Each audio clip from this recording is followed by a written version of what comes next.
Hello दोस्तों, आज हम जानेंगे कुटलूट के रिफ़ंड और रिटर्न के बारे में। मतलब कि आप जो भी प्रोडक्ट कुटलूट पर सेल कर रहे हो, अगर कस्टमर आपके प्रोडक्ट ख़रीदा, उसके बाद उस कस्टमर को आपका प्रोडक्ट अगर पसंद नहीं आया तो वह आपके प्रोडक्ट को वापस रिटर्न कर देता है। तो उसके रिटर्न करने के पीछे कितने आपको चार्जेस पे करने पड़ेंगे कुटलूट को, वो सारी बातें जानेंगे। साथ ही साथ अगर हम जानेंगे कि अगर आपका कोई भी एक पेंडिंग ऑर्डर है जो आपके पास अवेलेबल नहीं है और कस्टमर ने वो प्रोडक्ट बाय कर लिया है, तो आपको कितने रुपए चार्ज करने पड़ेंगे, पे करने पड़ेंगे कुटलूट को। और प्लस आपको ये भी बताते हुए चलूँगा कि आपको कब अपने प्रोडक्ट को आउट ऑफ स्टॉक कर देना चाहिए। तो दोस्तों, इस वीडियो में ये सारी बातें हम जानते हुए चलेंगे। तो दोस्तों, अगर आप जब भी अपने प्रोडक्ट को लिस्ट कर रहे हो कुटलूट पर, लिस्ट करने के बाद अगर कोई भी कस्टमर आपके प्रोडक्ट को अपने पास मंगाता है तो वह प्रोडक्ट उस कस्टमर तक पहुंच जाता है। लेकिन अगर उस कस्टमर को आपका प्रोडक्ट अगर अच्छा नहीं लगा, क्वालिटी में कुछ डिफरेंट हुआ, या तो जो कस्टमर चाह रहा था वो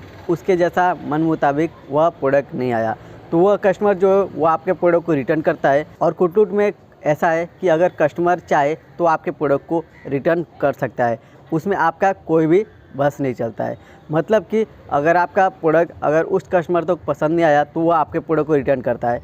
अब यहाँ पर आपका सवाल ये है कि हमें कितना पे करने पड़ेंगे, जब हमें क्या करना पड़ेगा, हमको क्या चीज़ करनी पड़ेगी जब कोई भी कस्टमर हमको अपने प्रोडक्ट को रिटर्न करता है। अगर कोई भी कस्टमर आपके प्रोडक्ट को रिटर्न करता है तो यहाँ पर आपको 80 रुपये पे करने पड़ेंगे, वो भी कुटलूट को, क्योंकि जो पिकअप सर्विसेज है वह आपके प्रोडक्ट को ले जाने के लिए और लाने के लिए वो चार्जेस करते हैं, और वो चार्ज देने के लिए कुटलूट आपसे 80 रुपये चार्ज वापस आपके कुटलूट वॉलेट से काट लेता है। तो अगर आप अपने प्रोडक्ट को किसी भी कस्टमर तक पहुंचाते हो, अगर आपका वो कस्टमर आपके प्रोडक्ट को रिटर्न कर देता है तो यहाँ पर आपको अपने कुटलूट वॉलेट से 80 रुपये पे करने पड़ेंगे उस कुटलूट को, जो आपके प्रोडक्ट को वापस आपके पास सही सलामत पहुँचा सकेगी। तो इस प्रकार यहाँ पर आपको ध्यान रखना है कि जब भी आप अपने प्रोडक्ट को लिस्ट करो तो वह प्रोडक्ट कोई भी डिफेक्ट नहीं हो और आपका वो प्रोडक्ट अच्छी क्वालिटी का और बेटर हो, जिसकी वजह से कोई भी कस्टमर के पास अगर वह प्रोडक्ट पहुँचे तो वो रिटर्न करने का नहीं सोचे। अब यहाँ पर बात कर लेते हैं कि अगर आपका प्रोडक्ट पेंडिंग ऑर्डर जा रहा है और आपके पास वो प्रोडक्ट पड़ा नहीं है, तो यहाँ पर आपको कितने रुपये चार्ज देने पड़ेंगे कुटलूट को। समझ लीजिए कि आप अपने प्रोडक्ट को लिस्ट कर दिए हो और वह लिस्ट किया जो प्रोडक्ट है वो आपके पास अवेलेबल नहीं है, फिर भी उस प्रोडक्ट पर किसी भी कस्टमर ने ऑर्डर डाल लिया है और आपके पास एक कंफर्म ऑर्डर आ चुका है, लेकिन आपके पास वह प्रोडक्ट अवेलेबल नहीं है, जिसकी वजह से आप वह प्रोडक्ट सेंड नहीं कर पाओगे उस कस्टमर तक। तो इसके लिए आपको कुटलूट को 200 रुपये पे करने पड़ेंगे पेनल्टी के हिसाब से। मतलब कि अगर आपके पास कोई भी प्रोडक्ट है नहीं, फिर भी आपने लिस्ट करके रखा है, प्लस यहाँ पर आपने अवेलेबल भी बता के रखा है, इसकी वजह से आपको कुटलूट जो है वो आपको पेनल्टी करता है 200 रुपया, जिसकी वजह से आपको अगले नेक्स्ट स्टेप में मालूम पड़ सके कि आपको कुछ भी ऐसी गलतियां नहीं करनी है। तो अगर आप भी कुछ ऐसी गलती कर रहे हो जिसमें आप अपने प्रोडक्ट को लिस्ट कर दिए हो लेकिन आपके पास वो अवेलेबल नहीं है, फिर भी आप उसको आउट ऑफ स्टॉक नहीं किए हो, तो यहाँ पर आपको ये ध्यान रखना है कि आपके पास अगर कोई प्रोडक्ट नहीं है तो आप उस लिस्ट किए हुए प्रोडक्ट को आउट ऑफ स्टॉक कर सकते हो, जिसकी वजह से आप 200 रुपया 300 रुपये देने से बचो, जो भी कुटलूट की पेनल्टी चार्ज है उससे बचो। अब यहाँ पर जानते हैं नोट। मतलब कि अगर आप किसी प्रोडक्ट को सेल कर रहे हो तो वो प्रोडक्ट रिटर्न आने वाला है या नहीं आने वाला है, ये किस मामले में सक्षम हो सकता है। मतलब कि अगर आप अपने प्रोडक्ट को लिस्ट कर रहे हो वो भी अंडर 200 रुपये के अंदर, मतलब कि आपका जो प्रोडक्ट है वह 200 रुपये के अंदर है, तो वो प्रोडक्ट जो है वो आपका रिटर्न के लायक नहीं है। मतलब कि कोई भी कस्टमर आपके उस प्रोडक्ट को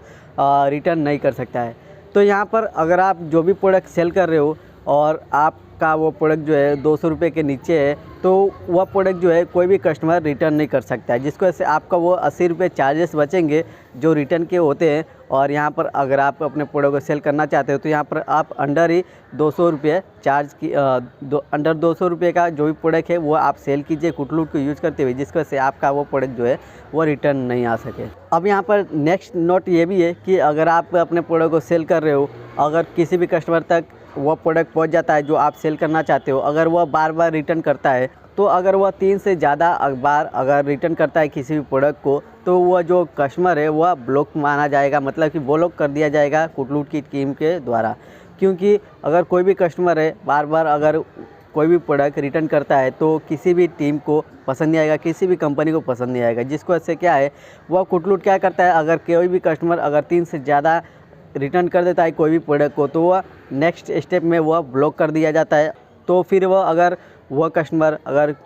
यूज करता है कुटलूट को तो वह प्रॉपर तरीके से यूज नहीं कर पाएगा, उसको नया अकाउंट बनाना पड़ेगा जिसकी वजह से वह अपनी नेक्स्ट खरीदी कर सके। तो इस प्रकार की सारी प्रोसेस होती है कुटलूट में, और यहाँ पर रिटर्न और रिफ़ंड कुछ इस प्रकार से तय किया जाता है कुटलूट में। तो दोस्तों ये थे कुछ रिटर्न एंड रिफ़ंड के फंडे कुटलूट में जो आपको ध्यान में रखनी चाहिए, और यहाँ पर आपको आउट ऑफ स्टॉक और अवेलेबल की बारे में सारी जानकारी आपके पास होनी चाहिए, जिसकी वजह से आप जो भी कुटलूट के द्वारा पेनल्टी चार्ज लगते हैं उससे आप बच सको। तो उम्मीद करता हूँ आपको ये कुछ इन्फॉर्मेशन पसंद नहीं होगी। अगर आपको ये इन्फॉर्मेशन पसंद आता है तो इस वीडियो को लाइक कर लीजिए, और आप हमारे चैनल पर नए हो तो red colour subscribe button click करके सब्सक्राइब जरूर कर लीजिए, क्योंकि यहाँ पर आपको ऑनलाइन सेलिंग से रिलेटेड बहुत सारी इंफो वाली वीडियो मिलती रहती है। तो आज के लिए इतना ही, मिलते हैं नेक्स्ट वीडियो में। Thanks for watching, good bye, आपका दिन शुभ हो।